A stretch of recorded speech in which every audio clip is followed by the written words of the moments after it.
Hello, I'm Teacher Lindsay, and this is day 2 of Let's Write. This is an online writing class for anyone who's homeschooling due to COVID-19 or just homeschooling to homeschool, and for any students who want to build up their writing skills. And of course, all of these things work for all ages, all the way from 2 to anyone who is an adult. So today is day 2, and the title of this video is something I hear all the time. I don't feel like writing. So I want to tackle this right away because I just want to clarify, for the most part, most authors don't feel like writing. Most of us don't wake up with a burning desire to write something down. And this weird thing happens with writing where if we don't get in the habit of doing it, or sometimes even if we do get in the habit, we still might not really enjoy the idea of writing. So there's a few things that we can do when this happens. So first of all, we've got our writer's notebook. This is the one that I personalized. If you'd like to hear more about why I personalized my notebook, you can check out video 1. And I've got my timer. I use my cell phone, and I time myself. I'm now up to about 35 minutes a day. I started at 25 minutes a day. Please feel free to start shorter. You can start with as short as 5 minutes, even 2 minutes if your author is younger. So what happens when we sit down with our author, they look at their notebook and say, I don't feel like writing, or I don't know what to write about.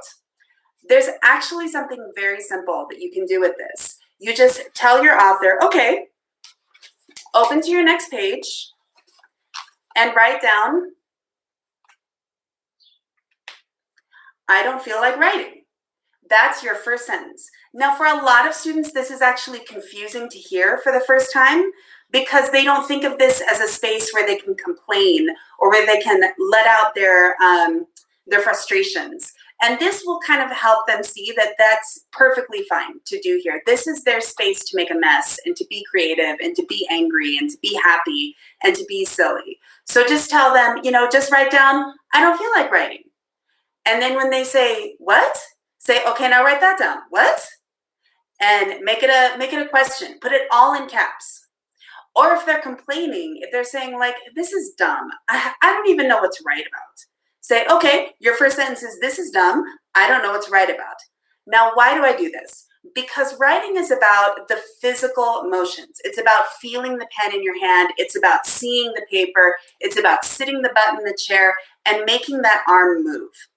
And what happens with writing is we don't necessarily sit down inspired. We sit down uninspired, and the inspiration comes later as our pen moves.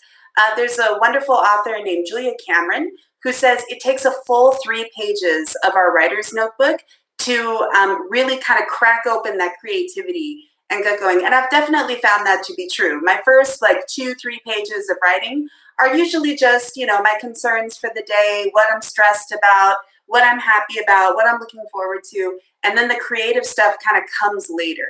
So again, that's what I mean when I say we create space for creativity. We have to give it room. So what if you're working with a very visual author and they don't want to write, they want to draw? So I have a few things that I do with my visual authors. I tell them, okay, I want you to just do thinking dots. I don't know if you guys can see these. Just little thinking dots like this. And you can go fast. And just make the pen touch the paper. Another thing I have them do is a thinking spiral. I just tell them, just draw a circle. And this is something that kind of wakes up the right brain.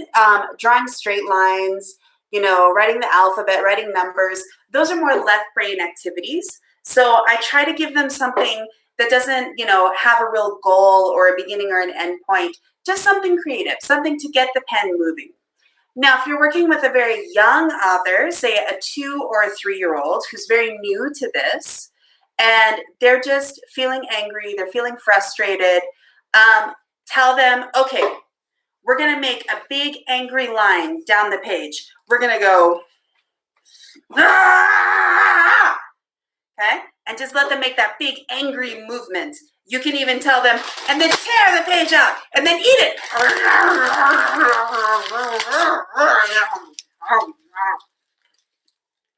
Delicious. So what that will do is that will kind of change the mood and that will make them feel silly. I had a student who used to love to hold her hand up to me and say, no, no, back when I was a preschool teacher. And what I would do when I saw her say no was I would just jump up and I would hop and I would go, no, no, no, no, no, no, no. And that made the word no, rather than a command, it made it something silly. It made it a game. So just take that reluctance, the screams, whatever, and just turn them on their head, make them something silly, especially when it comes to schoolwork, because that's going to teach your little one, like it's all perspective. Sometimes we can feel mad. It's perfectly fine to let that out, but it's not okay to stay mad or to stay sad. It's fine to be it for a few moments, but then we have to let it go and we have to kind of move on with our lives. And that's a really good lesson for kids to learn. So after they've eaten their paper, they've shredded it, they've turned it into confetti, whatever. Then once you've got them laughing, once you've got them like having some fun with their notebook, then you can tell them, okay, now write me something. And if you really think the most they're going to be able to do is one line, maybe two, that's fine. Again, after a very young author has written for you, remember, just expect like a scribble like this, and then just tell them, okay, what does this say? And have them tell you verbally what it says.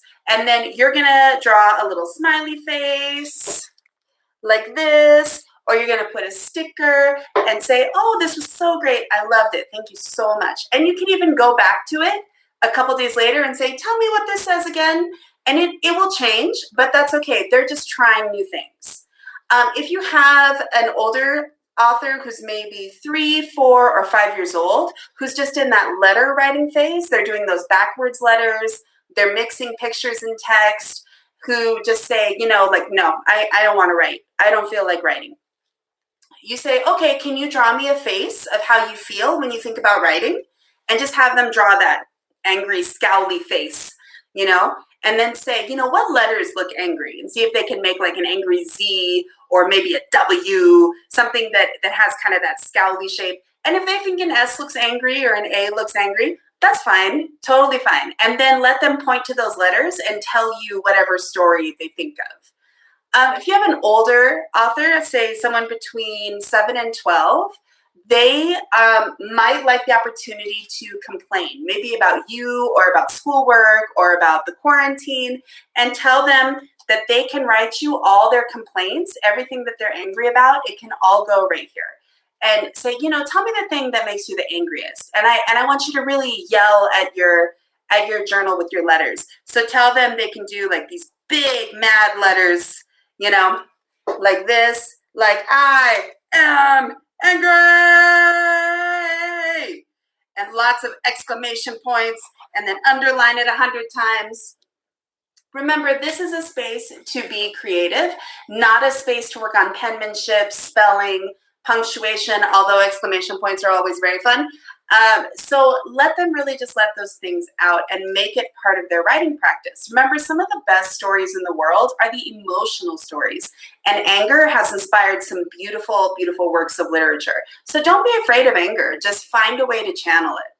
If you're working with a teenager, or maybe if you are a college student, or if you're maybe kind of thinking about going to college and you're just fed up with all of this, just do a few things like name the way you're feeling. Are you feeling tired? Are you feeling frustrated? Are you feeling stressed? And just start with that word. So you can just start with the word stress. And then you can just write down like, okay, what color is stress? Stress is purple, like an ugly bruised purple. And it's kind of gray and yellow. Ugly bruised purple, gray, yellow. And you can just write in this very kind of disconnected way when you first start.